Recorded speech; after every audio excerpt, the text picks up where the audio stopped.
Hi friends, ఈ రోజు నుంచి ఒక వారం రోజులు నాకు విముక్తి, విశ్రాంతి, ప్రశాంతత. ఎందుకంటే మా పిల్లలని సమ్మర్ హాలిడేస్ కి మా చెల్లెల దగ్గరికి పంపిస్తున్నా.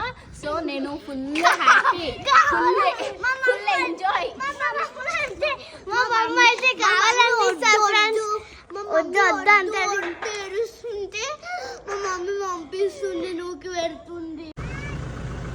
సో మా పిల్లలని పంపించేసి అయితే వెళ్ళిపోతున్నా. అట్లా చేయొద్దు Maggi.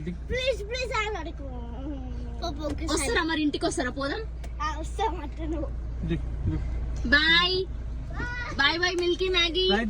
Bye Maggi Milky. Enjoy your holidays. Bye bye. నువ్వు మళ్ళీ ఇంటికి వచ్చినప్పుడు చేస్తానండి పని. రారా ఇంటికి? 1 వీక్ లో వస్తారు కదా ఇంటికి, అప్పుడు చేస్తాను పని.